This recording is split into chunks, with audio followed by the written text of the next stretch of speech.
Assalamu alaikum guys, it's me Shammi Suva and welcome to another new vlog. So guys, আজকে আপনাদের সঙ্গে আমি share করব cafe কারাগার। যারা যশোর বাহাদুরপুরে জেস গার্ডেন গিয়েছেন তারা সবাই কম বেশি জানেন ক্যাফে কারাগার সম্পর্কে। কারণ এই ক্যাফেটা একটু ডিফারেন্ট প্যাটার্নের। লাইক এই ক্যাফেটার নাম, এই ক্যাফেটার ডেকোরেশন সব কিছু অ্যাকচুয়ালি কারাগারেরই মতন। তাই ভাবলাম আপনাদের সঙ্গে আমি আজকে এই ভ্লগটা শেয়ার করি। এই দেখেন ক্যাফে কারাগারের এই রশিটা গলায় ঝুলে একটা ড্রেস আছে। আবার দেখেন একদম জেলখানার মতন গ্রিলও আছে। আবার এই চেয়ারটাতে বসলে শিকল দিয়ে চাইলে আপনারা হাত বেঁধে একটা সুন্দর ফটো নিতে পারবেন। আমার কাছে মনে হয়েছে এই লাইটটার স্পেশালিটি একটু বেশি, কেননা আমার মনে হয় যে এই ক্যাফেটা একটু অন্ধকার প্যাটার্নের।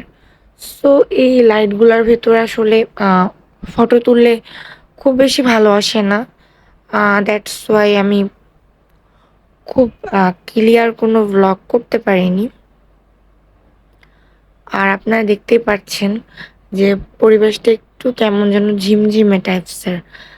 কিছু সময়ের জন্য আসলে মনে হবে আমরা কারাগারেই আছি।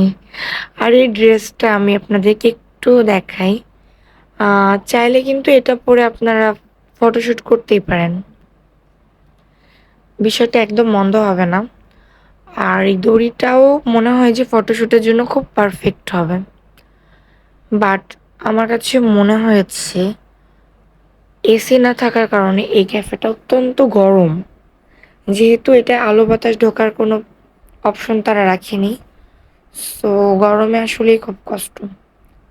তারপরও চলে, যেহেতু একটু ডিফারেন্ট কিছু আমিও ট্রাই করছিলাম। দেন আমাদের একটা বিফ চিজ পিৎজা চলে আসলো। এটার প্রাইস 220 টাকা ছিল, বাট আমার মনে হয়েছে এটার রেটিং আমি 4 থেকে 5 দিলেও বেশি হয়ে যাবে।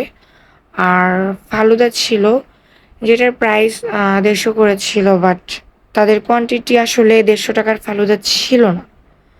তাদের কোয়ান্টিটি এতটাই কম ছিল, ফালুদাটার প্রাইস আসলে 100 টাকা রাখলেও বেশি হয়ে যাবে। এভারেজ যাই হোক গাইস, টাটা।